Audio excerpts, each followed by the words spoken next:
Hi everyone. It's 2 minutes after the hour, so I guess we'll get started. My name is Aviva Rosenberg, and I am here as a director of the International Gaucher Alliance, and we're so glad that you are joining us this morning or afternoon for our webinar on newborn screening. I'm from the United States, from Pennsylvania, and I'm also a co-founder of a Gaucher Community Alliance, which is a patient support group here in the United States and Canada. So we're really excited to have two amazing speakers this morning. We were supposed to have three. Unfortunately, Professor Berlina had an illness come up, and so he's not able to join us. But we have two fabulous speakers that are going to educate us on the status of newborn screening and different thoughts about that in some countries. So I'm very pleased. I'm going to introduce both speakers right now, and then Dr. Navarrete is going to give a presentation, followed by Dylan Simon, and then we would love to open it to questions. So this is going to be offered in two different languages, English and Spanish. And so if you haven't already selected your choice of language, or you can listen to them both just the way they are. That's found at the bottom of the Zoom screen. You can select under translation your preferred language. So first we have Dr. Juana Inés Navarrete. She is the head of Department of Genetics Hospital for Central Sur PEMEX and a professor of genetics at the Faculty of Medicine, Universidad Nacional, autónoma de México. Followed by Dr. Navarrete will be Dylan Simon. Dylan is a newborn screening policy fellow at the Everylife Foundation here in the United States. The Everylife Foundation is a nonprofit for rare diseases. It's an organization dedicated to empowering the rare disease patient community to advocate for impactful, science-driven legislation and policy that advances the equitable development and access of life-saving diagnoses, treatments, and cures. So I really want to welcome both of my panelists this morning, and thank you for joining us. And I would turn it over to Dr. Navarrete.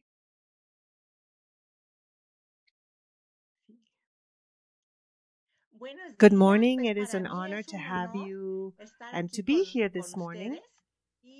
Give me just 1 second.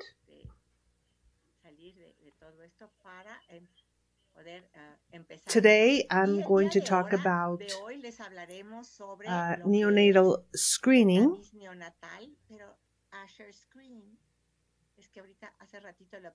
So I'm going to share my screen. Just give me just 1 second.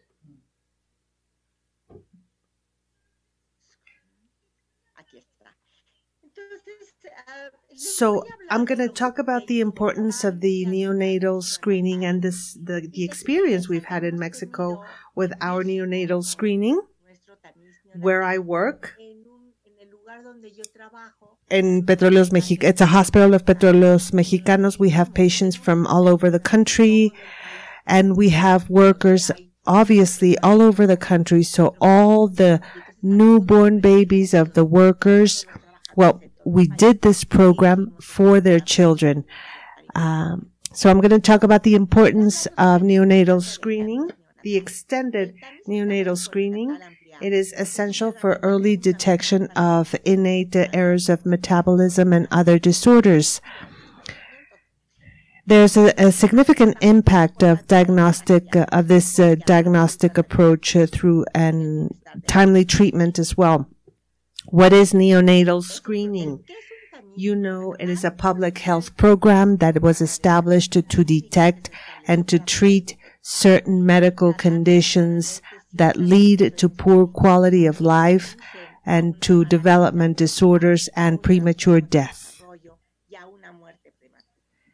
The neonatal screening started over 40 years ago to detect and prevent phenylketonuria. Right now, more than 50 innate metabolism errors are diagnosed. Recently, we've considered including in these extended screenings some lysosomal storage diseases. There are over 300 congenital metabolic diseases identified as innate errors of metabolism of amino acids, organic acids, carbohydrates, and lipids.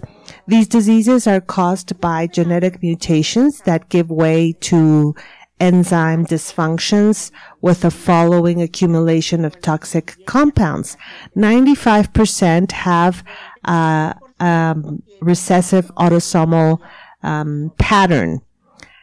The neonatal screening in Petróleos Mexicanos fulfills international guidelines. The first is collection and management of samples taken in filter paper. Then there's a follow-up of the screening. There's a neonatal screening guideline for premature babies who are sick and underweight. When they have low birth weight, the recommendation is to do the screening in the third week of life, or when they are better. So they can take the screening 7 to 30 days after a transfusion if they need a transfusion. And the neonatal screening guideline is done with tandem spectrometry. So this is the extended metabolic screening. And these are all the disorders of the fatty acids, of the oxidation of fatty acids. For example, deficiency of carnitine, alpha reductase, deficiency of 2,4-dienoyl-CoA reductase, deficiency of the acyl-CoA dehydrogenase, or also type 2 glutaric acidemia, a deficiency of carnitine, palmitoyl transferase type 2, also hydroxyacyl dehydrogenase short chain deficiency, trifunctional protein deficiency, etc. Among the organic acid disorders, we have the following: the glutaric acidemia type 1, acute onset and chronic onset, the different types of methylmalonic acidemias, deficiency of vitamin B12, and malonic acidemia. These are all the ones we have, the ones you can see here, so I'm not going to repeat them all. Among organic acid disorders, we have argininemia, arginosuccinic aciduria, acute and late onset, 5-oxyprolinuria, deficiency of synthetase carbamoyl phosphate, citrullinemia, homocystinuria, hyperthionemia, hyperornithinemia with gyrate atrophy, also maple syrup urine disease, the classic, the intermediate phenylketonuria, and we have tyrosinemia. We have transient and neonatal tyrosinemia, type 2, type 1, and type 3. And we also have other disorders detected with other methodologies. For example, the deficiency of biotinidase, complete and partial deficiency, deficiency of glucose 6-phosphate dehydrogenase, congenital adrenal hyperplasia,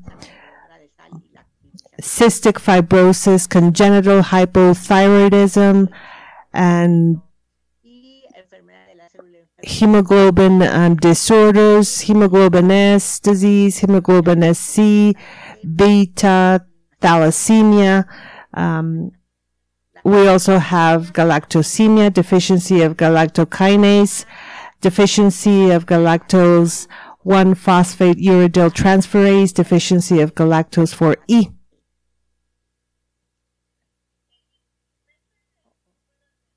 The increase in the number of metabolic diseases detectable in the neonatal period extended the possibility of pre-symptomatic diagnosis and early treatment. Traditional therapies for metabolic diseases include nutritional management, protein restriction, avoid prolonged fasting, and sometimes food supplements.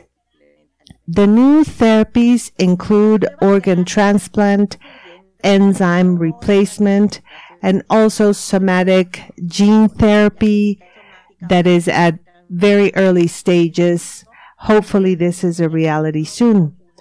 Although for some conditions, there is no option of a specific treatment, or when the patient dies from some of these metabolic diseases, relatives need to know the final diagnosis and get genetic counseling and to do screening in all the new or the future offspring.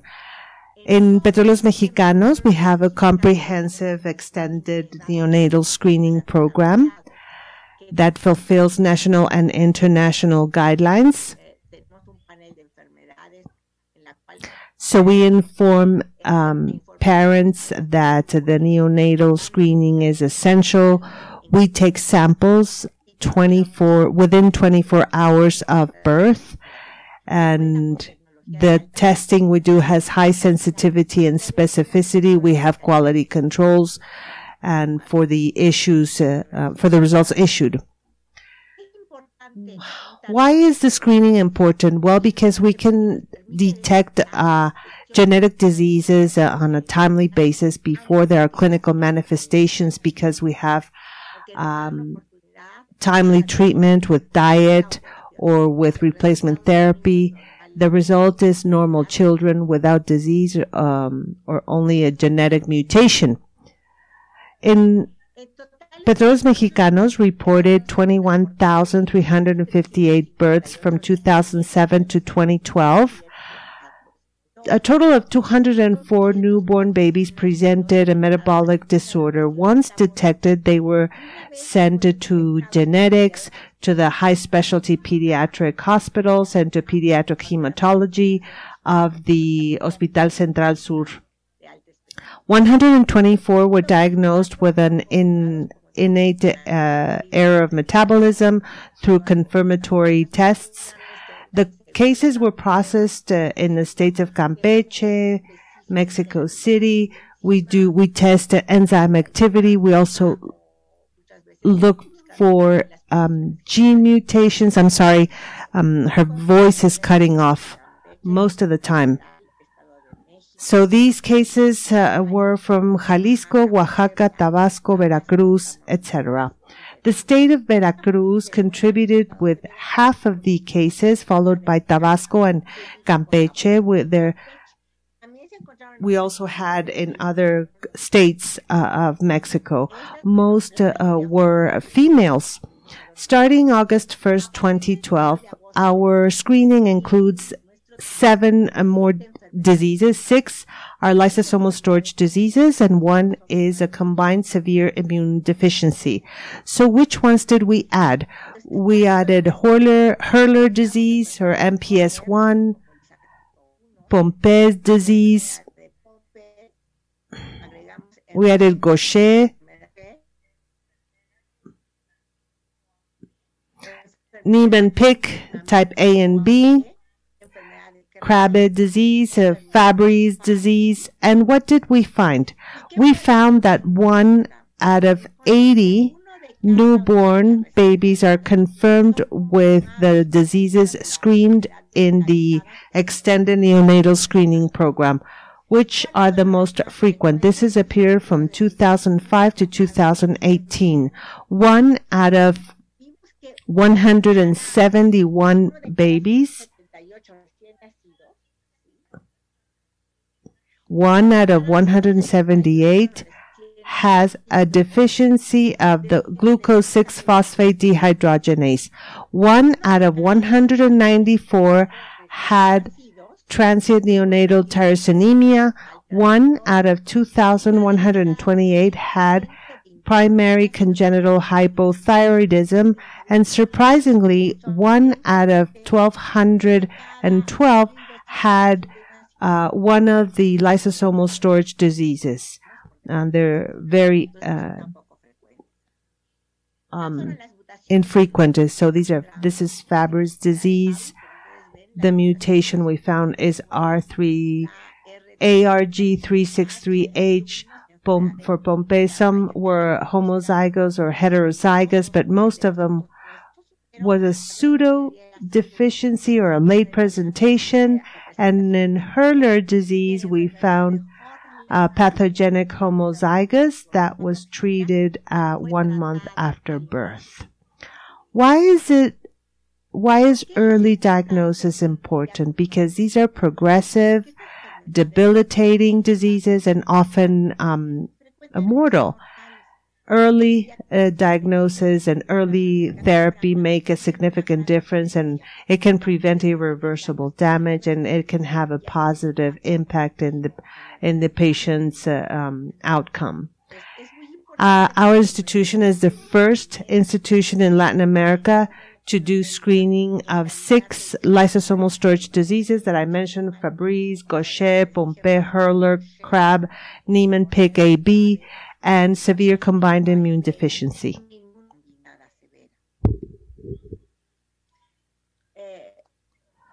What are the benefits? And what are we planning on doing? We want to extend the metabolic screening. The purpose is detection, early intervention and detection to prevent mortality, avoid sequelae, to improve the patient's quality of life and the family's quality of life. What is the impact in secondary costs? Many times, late treatment, saturation of high specialty services, and the patient's quality of life will not be the same if detected late. So we have to assess our results and compare them with other programs. What are our goals? This gives us an opportunity for early treatment. Once we detect the patient, that's why we have the genetics team. We can detect the affected relatives. We look at the genealogy. Some, for example, if going back, we see that there's, for example, mental retardation or other disorders. So we have appropriate genetic counseling. Thank you very much. And I'm here for the questions as well. Thank you so much.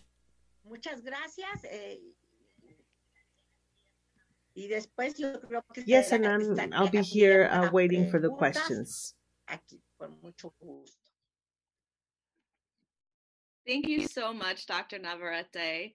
That was really interesting. And now we're going to turn it over to Dylan. And while you guys are listening, while everyone's listening to Dylan, feel free to start writing in questions for either of them, and I'll keep track and make sure we don't miss any. So. Thank you so much. I'm just going to share my screen one moment. Just get everything set up. There we go. Perfect. Thank you all for being here today, and thank you for having me. I'm really excited to be here to talk about the importance of newborn screening. And again, my name is Dylan Simon, and I am the Newborn Screening and Diagnostics Policy Fellow at the Everylife Foundation for Rare Diseases. And so the Everylife Foundation is based in Washington, D.C., and our mission is to empower the rare disease patient community to drive impactful science-driven legislation and policy that advances the development of and access to diagnostics and treatments for the entire rare disease community. And really core to what we believe in is that there is no disease too rare to deserve a treatment. Rare disease therapies should be safe and effective, and we could do more with the science we already have. And so it's really important for us to really get behind the idea of newborn screening, because it's such a great way to ensure that patient communities are receiving the treatment that they have and have access to. And so before we dive a little more deeper into newborn screening, I want you to meet Christiana and Ada. And the reason I want to talk about them today is because newborn screening, there are huge benefits, and it's an important program, important public health program that occurs here and around the world.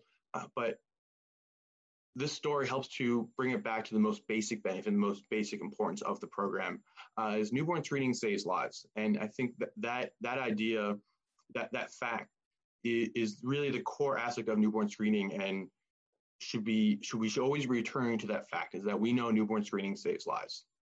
And so Ada, Christiana was pregnant with Ada in 2016 and living in Miami, Florida. And this was right as the Zika epidemic was occurring. And so Christiana decided to move back to her childhood home in Chicago, Illinois. And 2 months later, when she gave birth to Ada, there was a beautiful baby girl, and her and her husband were so excited. But 10 days later, they received notification that Ada had tested positive for a rare disease, and that she needed to come in for confirmation testing. And following that, they went in for confirmation testing, and turns out that Ada was positive for Pompe disease. And what's important to note about this is that if Christiana had still been in Florida, she would not have been tested for Pompe disease. The United States is still a state-based system in terms of newborn screening, and we'll get into that a little more as I get further into the presentation. But if Christiana had stayed at her home in Florida, they would not have known that Ada had Pompe disease. And while Ada has a later onset version of Pompe disease, this allows, with the diagnosis, she is now being routinely monitored by her doctors, and she is a healthy, active 2-year-old and living her life. But the benefit of newborn screening allows her to have that routine screening. So when symptoms do begin to arise, they're aware of them, they can track them, and they can begin the treatment that will save her life. And so a little bit of the actual statistics around kind of rare diseases and newborn screening. And so there are 400 million rare disease patients worldwide, 50% are children. And within the United States, rare diseases are responsible for 35% of deaths in the first year of life. And 30% of children with rare diseases will never reach their 5th birthday. And this is important to note because this really helps to frame the conversation in terms of the problem that newborn screening is trying to solve. It is trying to decrease that ability, decrease those amount of deaths, decrease that death rate through identification. This idea that if you can truly identify these conditions, you can get the treatment that will actually help them and save their lives and improve their conditions and elongate their life. And so this really helps to frame why newborn screening is here and what the issues we're trying to solve. And so newborn screening in the United States. So screening reaches each of the 4 million newborns born in the United States every year. And approximately 1 in 300 newborns has a condition that can be detected through newborn screening. And newborn screening tests for every newborn for genetic, metabolic, hormonal, and functional conditions that are not otherwise apparent at birth. And a key part about newborn screening, talk about here, is the fact that newborn screening is a system and not a test. And so while we often talk about the diagnostics and the screening portion of newborn screening, and that is definitely a vital part of it, we can't forget that newborn screening is a full system. Newborn screening is education for parents. Newborn screening is training for newborn screening healthcare providers. Newborn screening is the testing. And newborn screening also is the follow-up services. We want to ensure that if we are testing these babies for conditions, that we can actually then follow up with them. Going back to Ada, that ability to, after that receiving that initial positive test, that they can actually get her back to the doctor for that confirmation testing. And so the reason I talk about that here is because that system is what gets us to that final point. The fact that newborn screening facilitates the timely delivery of life-saving treatments and other therapies that improve quality of life. Newborn screening, the system as a whole has to work to ensure that we can get to the end goal, which is ensuring that we can get these treatments to these individuals. And lastly, it's important to note also the economic impact. So as I've discussed, we are well aware that newborn screening saves lives, but it often comes up, especially when working in policy, what are the economic benefits? Because the cost of things are always discussed. And so we're well aware that there is an economic benefit. And so screening for the rare disease, congenital hypothyroidism, is estimated to save approximately $400 million per year in its ability to prevent cognitive impairment.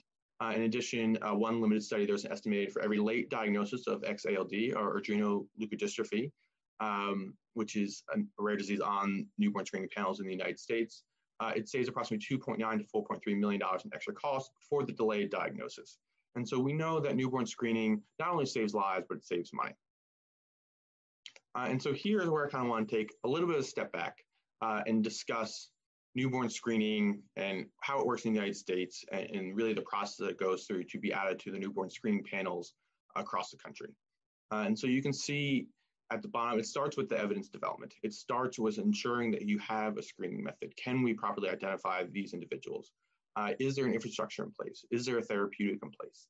And so really pushing out and developing an understanding of what exactly is needed to treat, what is exactly needed to identify these individuals with these conditions. And once that evidence is developed, it then moves to the federal level, in which we're going to deal with the Secretary's Advisory Committee on Heritable Disorders in Newborns and Children. And the RUSP nomination stands for Recommended Uniform Screening Panel. And it's important to note that word for recommended. In the United States, the federal recommended list is that, just that, it is recommended. Newborn screening is still decided on a state-by-state implementation. And so the Federal Advisory Committee will review the package and review the evidence. And if they believe that it meets the standards, they will approve the condition for the federal RUSP. And it's at that point where states will then begin to implement it, because it has that federal stamp of approval. It has been shown to have that science needed, the evidence-driven approach.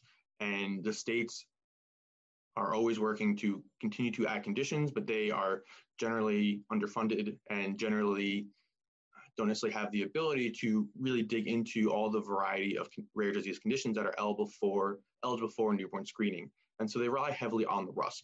And so the RUSP in the United States contains 35 conditions, core conditions, as well as 26 secondary conditions. And so those 35 core conditions are the goal that each state goes to. And so approximately 9 states screen for them, and we're hoping that that number continues to rise as more states are able to implement those conditions. And I think here, it's important to note the key considerations of adding a condition to the RUSP. And so we'll walk through this a little bit. And so the first is screening is needed to identify all babies who may need treatment. So we essentially want to be able to know that for sure that we can identify these babies. And so not only when determining whether to be added to newborn screening, do we need to check if we can actually identify these babies, it is often required that there is a population-based pilot study. So essentially, we want to be able to know if we can actually identify these children out in the real world, out at a standard hospital across the country, to ensure the fact that, to check that false positive, false negative, right? Because we do want to make sure that those rates are low. And so being able to, having a screening method that only works in the lab is not what we need. We need to ensure that it works across the country, across the community. And so we need to be able to identify those newborns within the population. Second, the second consideration is there is a significant risk of illness and disability or death if the babies are not treated properly. So we need to show that treatment for these individuals is necessary and required. This is not a situation where this will be beneficial with the newborn screening in the United States due to it is mandatory. We need to ensure that if we're going to be doing this, that there is a significant risk and that these children do need our help and they do need the treatment that is available. And that gets us into the third aspect, which is effective treatment available? And that's a key point. We want to make sure if we're identifying these children with these illnesses, with these disabilities, that we can properly treat them, we can properly help them. Fourth is treatment is more beneficial in the newborn period than later. So this is a really key aspect of it. So newborn screening, we are identifying these babies when they are asymptomatic. They are identified at anywhere between 5 to 10 days after birth in the original, and then they'll go in for confirmation testing.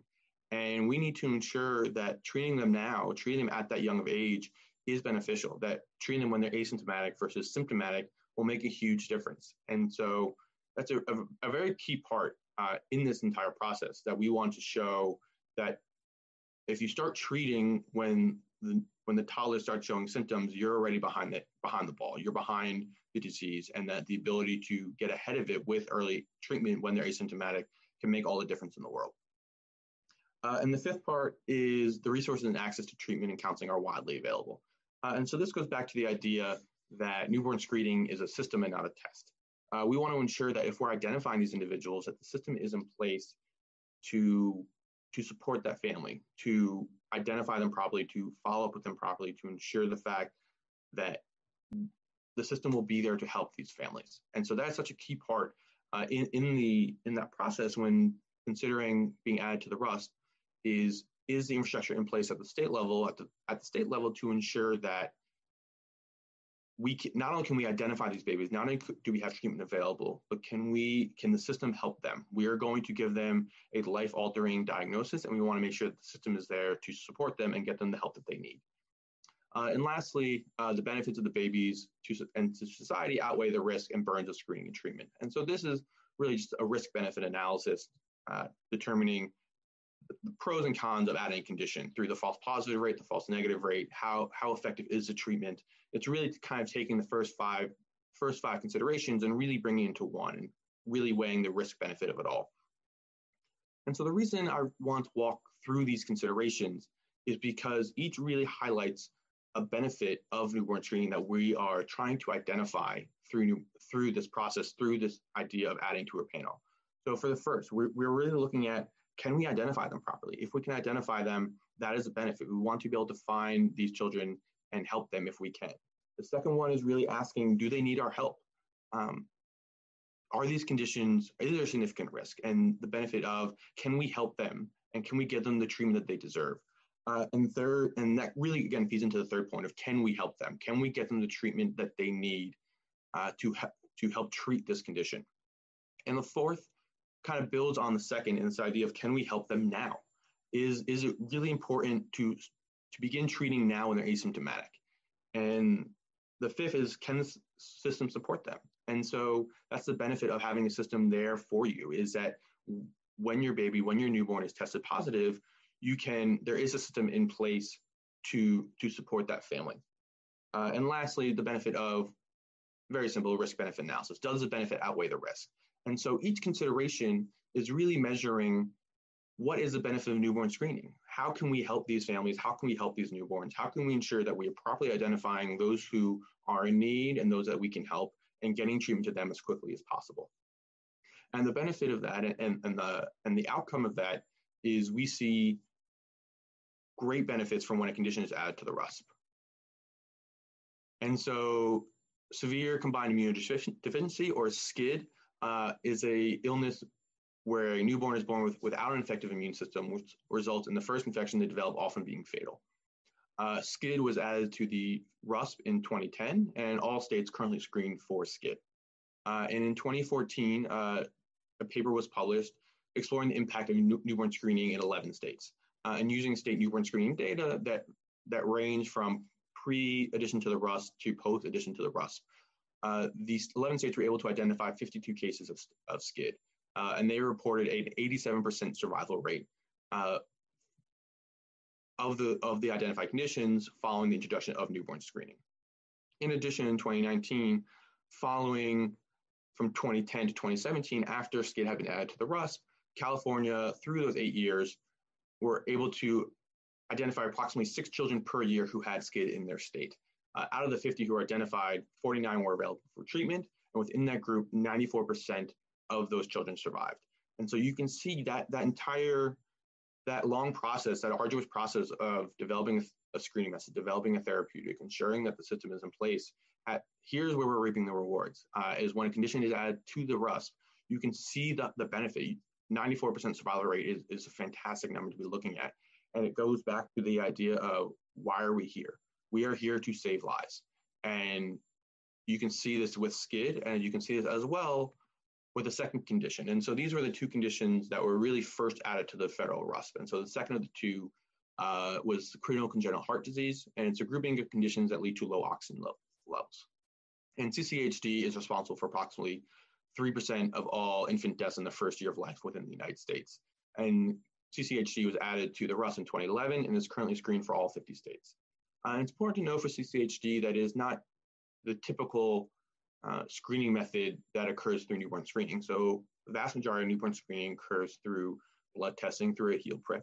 However, CCHD uses a pulse oximeter to test oxygen levels within newborns for any abnormalities. And that's important to note because it highlights the flexibility that newborn screening can have. It doesn't have to only be blood testing.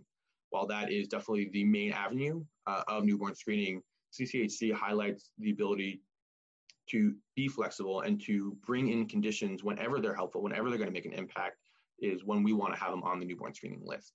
And so in 2017, a study of 8 states after implementation of mandatory CCHD newborn screening testing, infant cardiac deaths decreased 33% in early infant deaths, which is, again, a great number. And so, again, this highlights, while it can be an arduous process and there are a lot of steps along the way to be adding to newborn screening panels, we see that impact. We see the fact newborn screening saves lives. We are improving the lives of children around the country, which is always great. And the last kind of benefit I want to talk about around newborn screening has a little more to do about what we call the diagnostic odyssey. And so the diagnostic odyssey really discusses how long it takes to get diagnosed with a rare disease in the United States. So in the United States, on average, it takes 7.6 years to obtain a diagnosis for a rare disease. 40% of patients receive a misdiagnosis more than once, and 7.3 physicians, and required to see 7.3 physicians before receiving the proper diagnosis.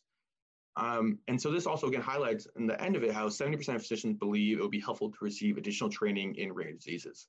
And so this highlights the odyssey and the pain it takes for a lot of individuals who know that they are sick and know that they need help, are spending years and going to multiple doctors and seeing multiple physicians to get the diagnosis they need.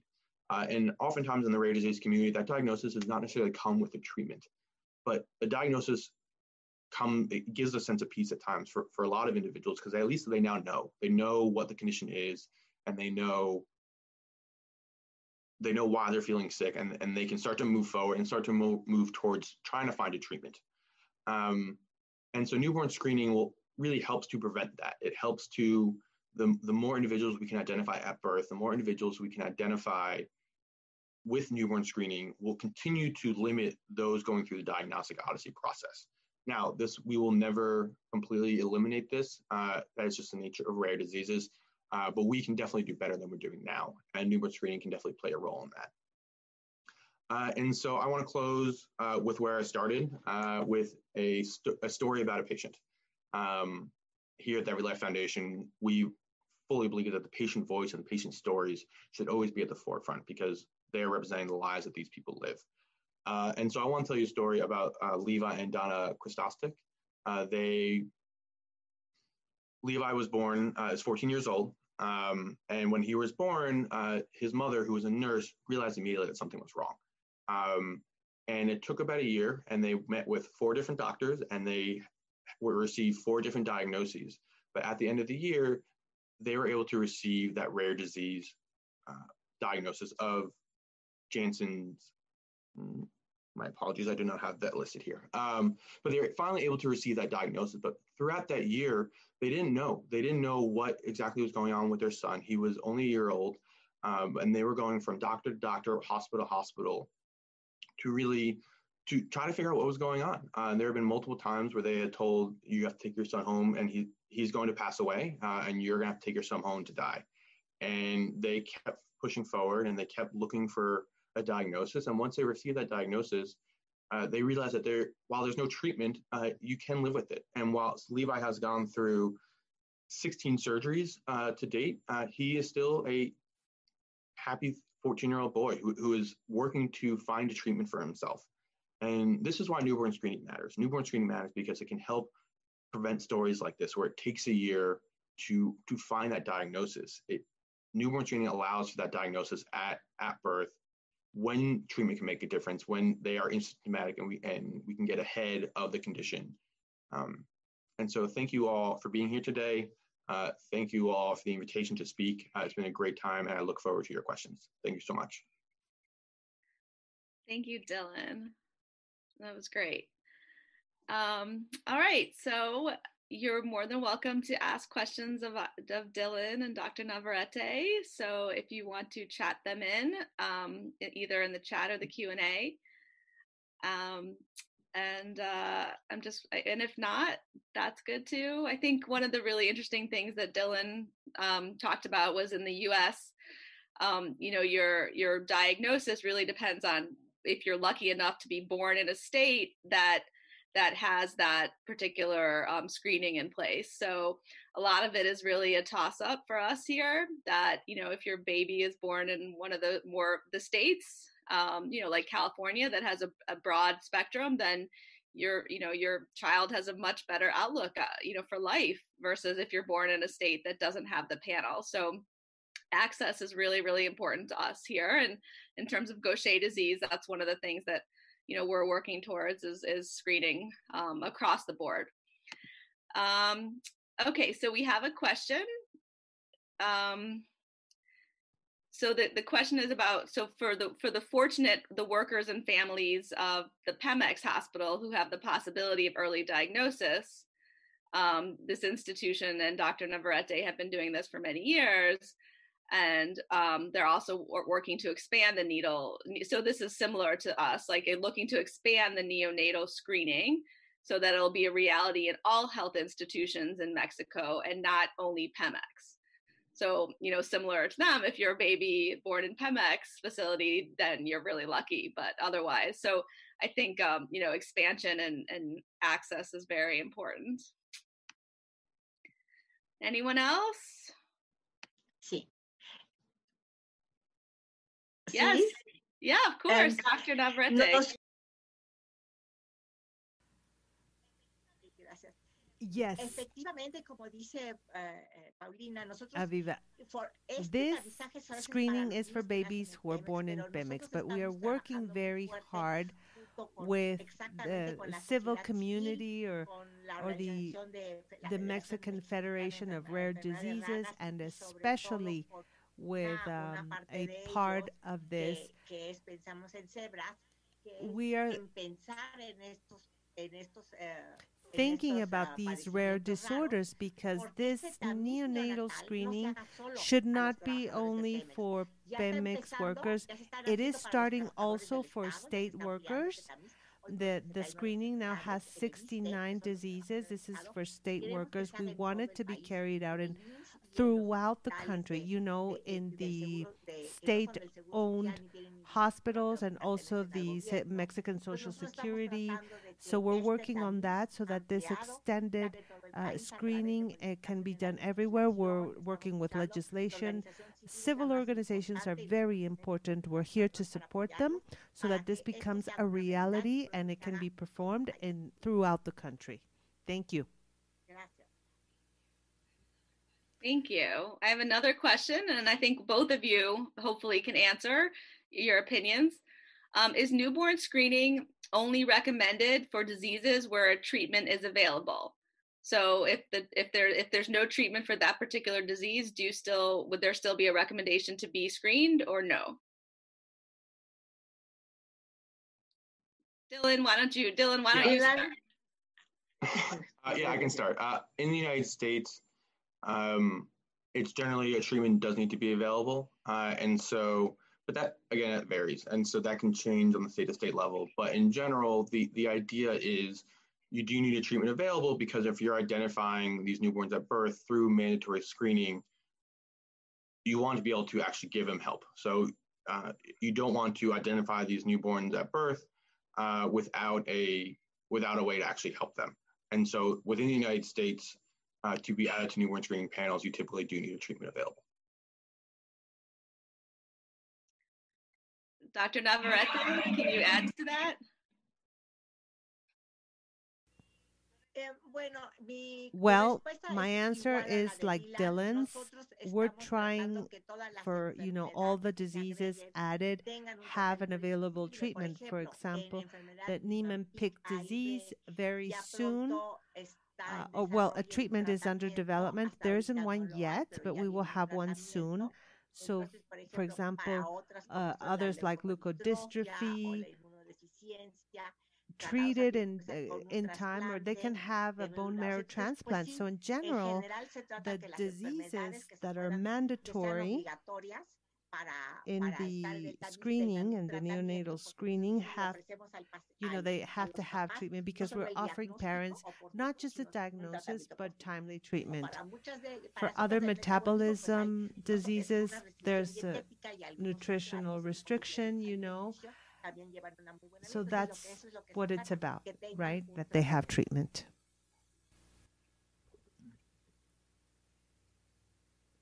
Thank you.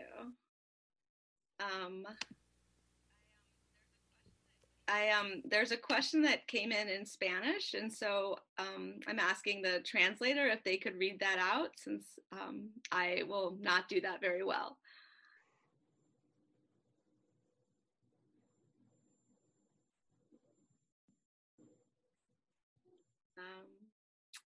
Okay. or Dr. Navarrete, do you see the question in the chat? Could you read that question in this chat that's in Spanish? And then it'll be translated for us into English. Okay, let me see. Well, there's one that says from Jacqueline. It says, I want to congratulate. Doctora, if you want, I can read in Spanish. Okay, there's Okay, one great. in that's from Jacqueline that says, I want to congratulate the speakers who participated and organized this important webinar. I want to say that Dr. Juana Inés Navarrete is a pioneer, and she supported this the screening in Mexico so that there's equality for newborn babies in Mexico. As Dr. Dylan Simon said, all patients, regardless of where they are born, should have the same right to a comprehensive neonatal screening program. I think it's more of a comment than a question. Mm-hmm. Okay, thank you. Yeah, I think that's it. The next one is in English. Yeah. Okay. All right. I think that's about it.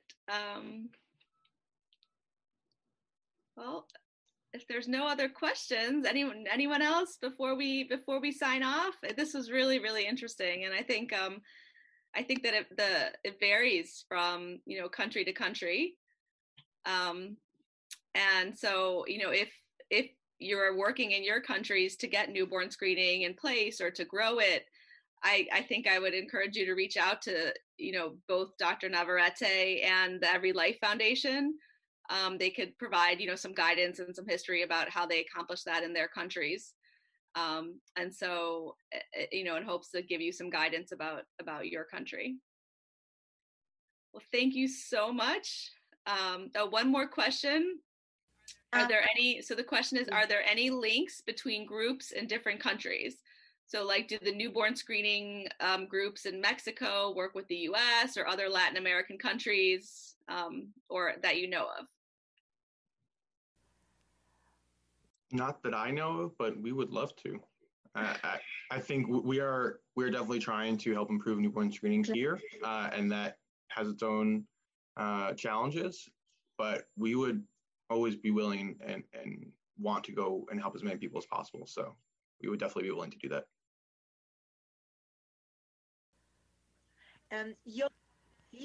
I think it's very important, yes, that we work.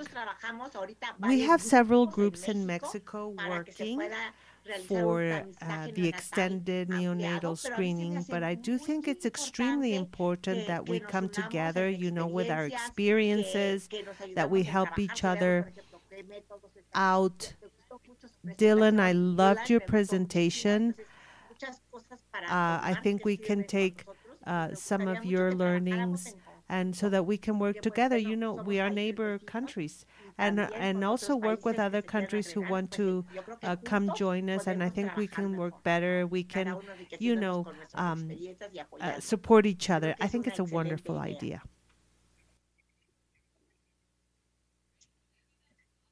Great. So maybe that's a topic for a future conference. Awesome. There is another question in Spanish about Argentina. Could someone please read that?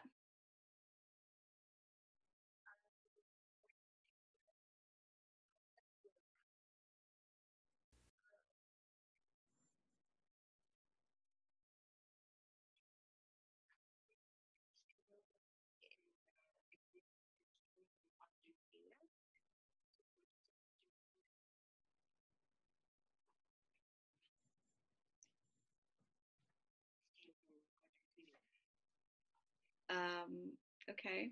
Are either of you working with a company in Argentina? We are not. No, not with Argentina. We're not in contact. But for example, in Mexico, there are several companies specialized in, well, just a few. There is like a bidding process to choose the one that has a better coverage, mass spectrometry, the best way to corroborate through molecular testing. And ideally, that entire structure should be set up also in labs, in government labs, so that everything can be done easily. That doesn't happen yet. We're not working with any company. Some of the tests or corroboration tests in Argentina are done. Well, we all do the tests in Mexico, and some tests are corroborated rather in the US, especially molecular tests.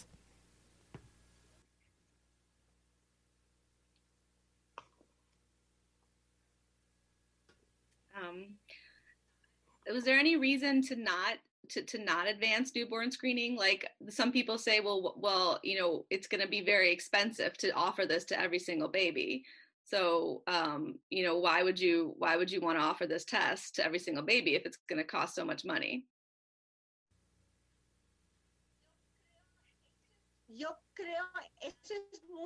That is very important.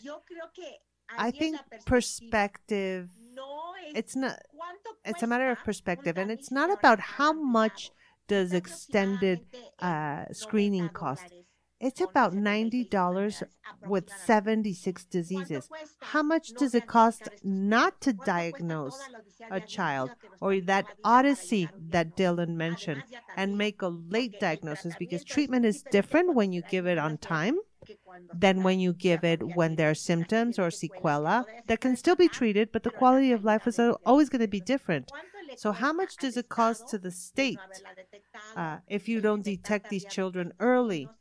And, having to have special schools and hospitals, when you can give that child the opportunity of a healthy life if you detect early. I mean, they can get treatment, but they're not going to have all the sequela they would if they are not treated. So I think it is the question should be cost benefit, right? What is the cost? But what is the benefit as well? And how much will a child cost, a child who is not detected early cost? That's my opinion. Could not agree more with that answer. That is the conversation around it. Is yes, in the United States there is a cost associated with beginning to screen for a condition in terms of hiring staff, and if you need a new machine for a mass spec. And yes, and we can appreciate that is a cost, but to not look forward, to not look at the cost of not identifying these babies, not identifying these individuals.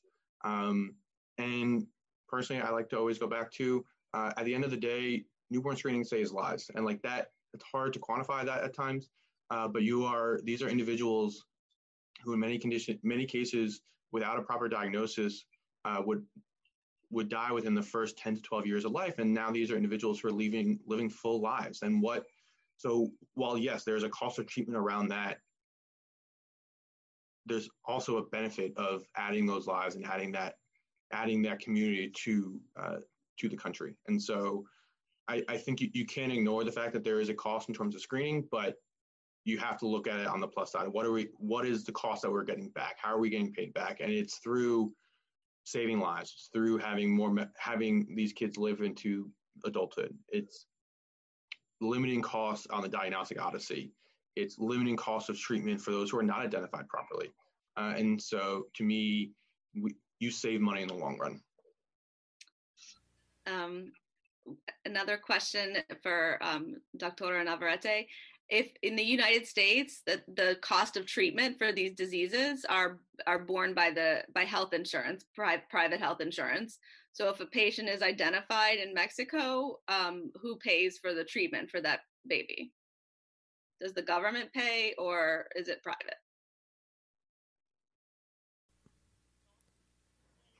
No.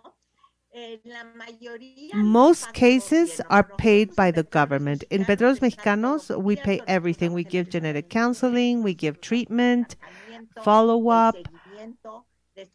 Children go to all the doctors they need, depending on the disease. And in other institutions like the ISSSTE, because these are state workers, they have treatment for rare diseases. This is paid by the state, also in the Social Security. And we used to have an insurance called popular insurance. People who don't have money, if they had a rare disease, they were treated. And now we have some form of that. But what we're trying is for, the number of diseases recognized as rare treated by the state, we want to increase those as treatment becomes available. I know it's expensive, but that's how it is, because if privately it would cost too much, and very few people have private insurance. But most of the population has access to medical care. This is through the state. At least this is what happens in Mexico. Thank you. All right, we'll take a couple more questions. This one's for Dylan. What are the main obstacles in the U.S. For including neonatal screening, newborn screening? So I would say one of the main obstacles is state implementation. And so in the United States, we really do have 50 unique newborn screening programs. And so while there is a federally recommended list, you often have to then go state by state to then get each individual condition added. So that is definitely a hurdle. In terms of hurdles to getting on the federal RUSP, on that recommended panel, the two biggest typically are conducting the pilot study, the population-based pilot study. Those are not easy to get up and running. And you need to find the funding for it, as well as finding a treatment. So I would say those are kind of the three main hurdles. Great. All right, the last question. I'm hoping that the interpreter can please read the last question in English. Yes, let me read it. It would be great and useful to have your contact information. I didn't get the information at the beginning of the talks. So I guess they're asking for Dr. Navarrete's and Dylan's information. Yeah, we can definitely do that. And we can send Joe from our fabulous IGA person can send out an email following this and include contact information. So, well, thank you everyone for coming. This has been really, really interesting. And I think it's really just the start of a conversation, especially in the Gaucher community, about expansion of testing and really our early identification. Because I know for a lot of us with type 1, it took me 27 years for a diagnosis. Other people were chatting in that it took 15 years, 12 years. So I think that this type of thing would be really great. So, all right, well, thank you for joining us. Make sure you give us feedback and what you want to hear next, and we'll see you all soon.